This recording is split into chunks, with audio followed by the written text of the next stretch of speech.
Hola, Don ¿qué Alberto tal? Buenos días. Dadoña, ¿cómo amanece Buenos Aires?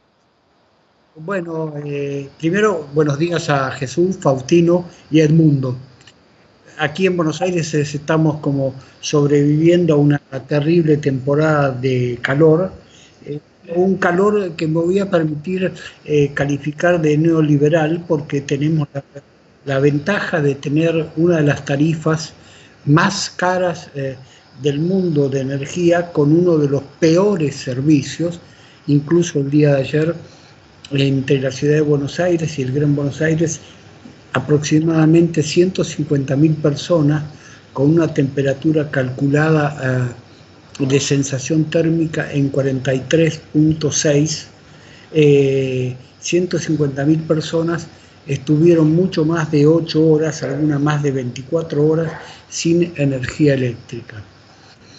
Yo quería proponerles dialogar un poco sobre un tema que hoy apareció bien marcado por un amigo, Jesús Martínez Malos, en Facebook, donde él llamaba la atención, convocaba a estudiar, a detenerse ante este hecho que, bueno, que en Puebla ocurre en todo México.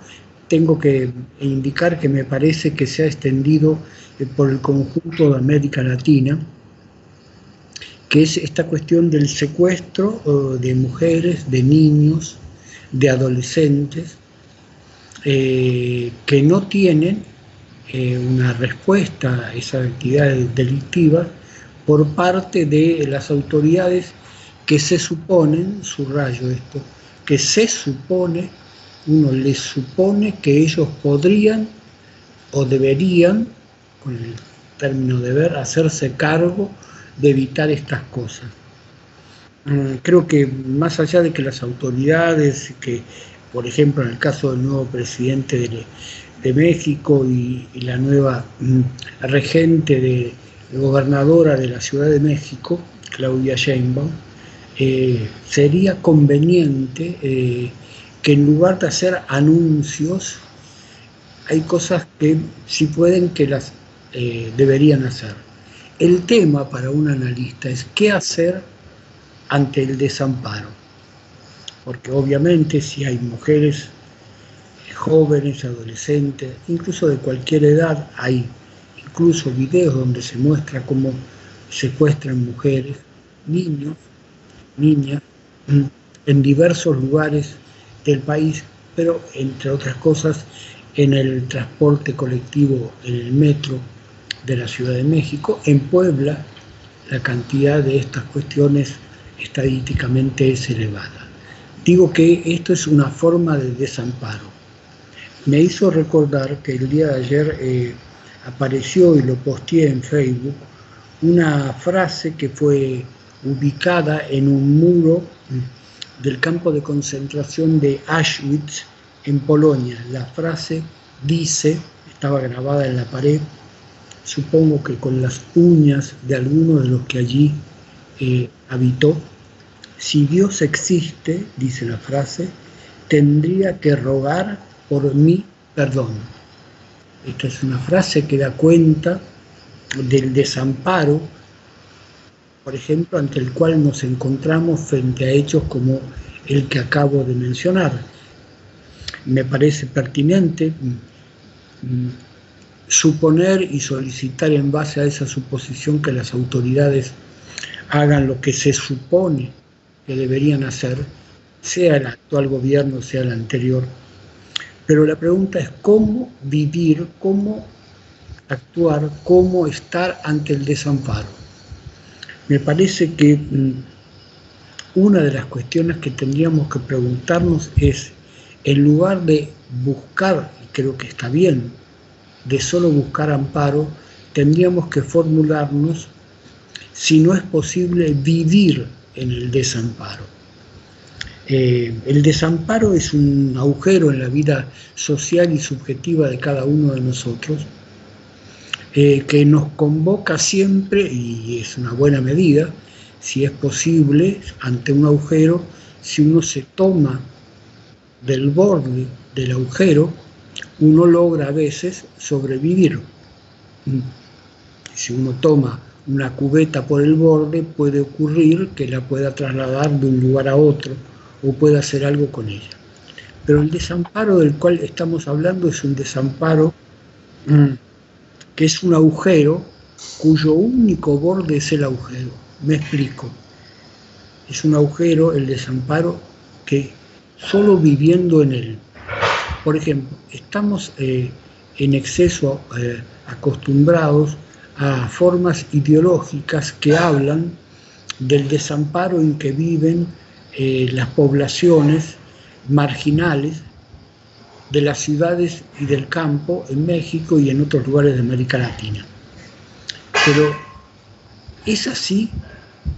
Si es así, ¿cómo es posible que en esas comunidades, como señala la filmografía de César González, alguien que vive en una villa que es un lugar calificado de desamparo, y sin embargo él logra hacer cine y logra mostrar que en esos lugares también hay alegría de vivir, o sea que viven en el desamparo? Digo porque Freud llamaba al desamparo, si no me equivoco, Hilflosigkeit, seguramente no es así en torpe alemán, pero es desamparo. Indicaba que el primer grito que cada uno de nosotros da al llegar a este mundo, él decía, era para solicitar del otro, del primer otro de la dependencia, nuestra madre o quien nos recibiera, recibir ayuda. También esa es una interpretación que le daba Freud. También podría ocurrir que sea el primer intento de un infante de la sorpresa de salir de la comodidad en la cual estaba instalado ante un mundo como vivir en las grandes ciudades de América Latina, ¿no? Contaminación, delincuencia, huachicoleo, secuestro de gente, secuestros de bebés, tráfico de órganos, etc. Podríamos pensar que es la primera respuesta de resistirse ante ese desamparo y de comenzar a vivir allí. Hay que estudiar las formas que tienen los infantes de sobrevivir en el desamparo. Estoy diciendo que es posible sobrevivir, no estoy proponiendo que tengamos que hacer de eso un modo de vida. Si es posible tener otro modo de vida, lo considero pertinente, pero mientras no está, vamos a seguir solo exigiendo, y hay que exigirlo, que las autoridades a las que suponemos que deberían hacer algo. Insisto en que suponemos que deberían hacer algo. Insisto en un tema que comencé a tratar en nuestro encuentro anterior. ¿Qué le ocurre a la ciudad cuando la ciudad es una ciudad, la ciudad de Dios, que hablaba San Agustín, es una ciudad que tiene y que no tiene a Dios, que tiene amparo y que no lo tiene?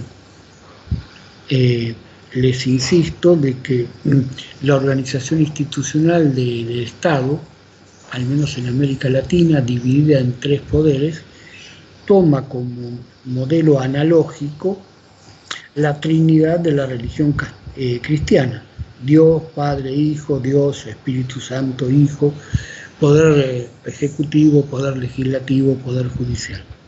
Está bien, se supone que eso está, pero mientras en la vida cotidiana la suposición encuentra objeciones, como es lo que señalaba Jesús Martínez Malo, la cantidad de hombres jóvenes, mujeres jóvenes, niños incluso infantes, que son secuestrados y que desaparecen. Mientras que es pertinente solicitarle a las autoridades que hagan lo que se supone que tendrían que hacer, las suposiciones solamente se verifican cuando la gente hace lo que se supone que iba a hacer. Si no lo hace, la suposición cae. Entonces, pero ¿cómo enfrentamos la vida cotidiana?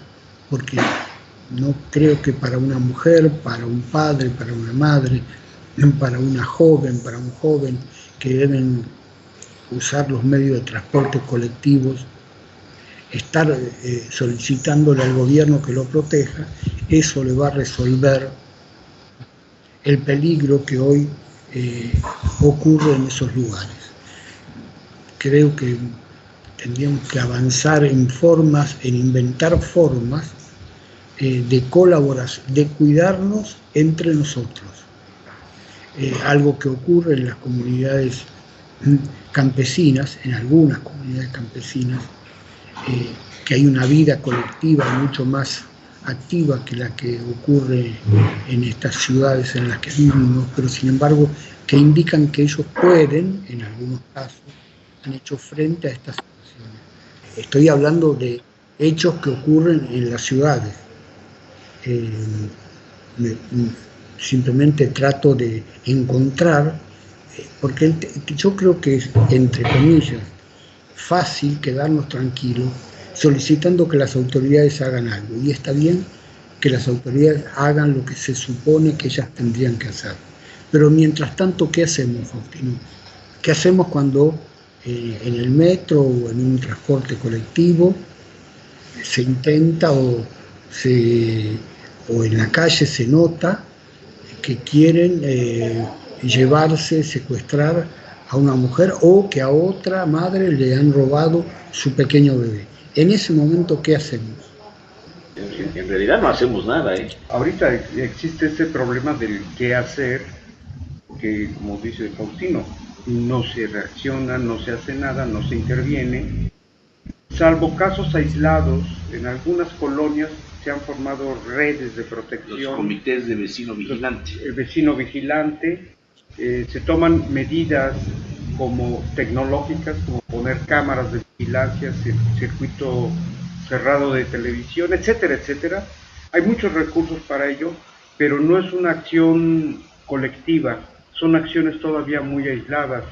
Pero te has referido a varios tipos de desamparo: el desamparo del recién nacido, el desamparo del ciudadano ante el Estado que no cumple con sus obligaciones, el desamparo del que fue secuestrado o está secuestrado, el desamparo del después de ese evento, si se sobrevive. Hay muchas formas de desamparo y qué hacer ante ello. Los recursos que tenemos los seres humanos generalmente son acudir a otro, ¿sí? Uno solo es difícil que pueda sobrevivir a semejante sufrimiento y malestar. Es muy difícil, se requiere siempre de un otro. Es ahí, yo creo, que donde la acción de los psicoanalistas, la presencia de los psicoanalistas, puede brindar ese espacio para que se pueda bordear el desamparo, para que el sujeto pueda hablar de ese malestar y de ese sufrimiento y hacer algo con ello. Y agregaría una cuestión más acerca de estas características de desamparo que acabas de mencionar, Edmundo. El desamparo de los mexicanos ante el amparo del sistema judicial en México, que también es un desamparo, sí, porque pareciera que el sistema judicial, que es el que impartiría justicia, de ese estamos más desamparados. Estamos, ¿no? Estamos privados de ello. De eso se trata, Faustino. Por eso insistía cada rato en suponer que el Poder Ejecutivo puede hacer algo, suponer que el Poder Legislativo puede hacer algo, suponer que el Poder Judicial puede hacer algo. Pero quisiera señalar dos cosas. Sé que es muy risueño, pero esta propuesta que hizo una legisladora veracruzana de que las mujeres tuvieran una restricción de horario, más allá de lo que podamos pensar sobre esa propuesta, lo que revela es la desesperación de hacer algo, de intentar hacer algo frente a lo que aparece como siendo poseedor de una potencia absoluta. Recién Edmundo señaló la cuestión de los mecanismos de protección colectivos del orden tecnológico. Le señalo una cosa. Por ejemplo, en lugar de, o junto a, solicitar a las autoridades, bastaría con simplemente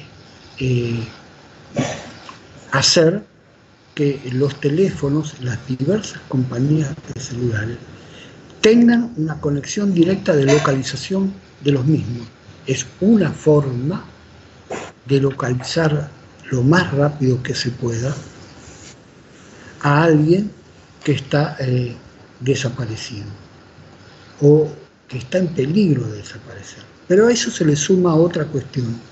Ustedes habrán observado que en la red muchas veces se anuncia la desaparición, por ejemplo, de una joven, y 4 o 5 días después aparece. No, espera, no te adelantes tan rápido, Jesús. No, porque ¿sabes qué? Ni siquiera llegan a comentar eso que tú acabas de decir. O sea, colocan, entiendo la desesperación de los familiares,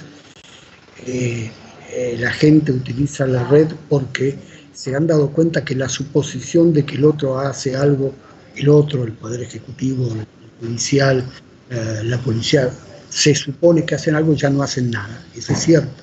Y entonces recurren a la red. Pero así como la joven que se fue con él, los familiares y la joven misma se tiene que hacer cargo de eso, de explicarle a los otros, porque si no ocurre como varias veces me ha ocurrido a mí, que transmito el alerta de alguien y después de pronto aparece que es un fake news, que es una noticia que lleva 5 años, que no hay datos, o que incluso, como señaló recién Jesús, la joven apareció. ¿Pero por qué? O sea, si los familiares no informan el motivo de por qué se fue y cómo regresó, se colabora en un clima que facilita ese tipo de actividades e incluso el uso de estas actividades como un uso político, para decir tal gobierno no garantiza la seguridad. Ustedes saben cuál es el dilema del seguro. El seguro, la búsqueda del seguro. El señor seguro se lo llevaron preso. Vivir es vivir con cierto margen de lo que no es calculable. Vivir o incluir en la vida el desamparo.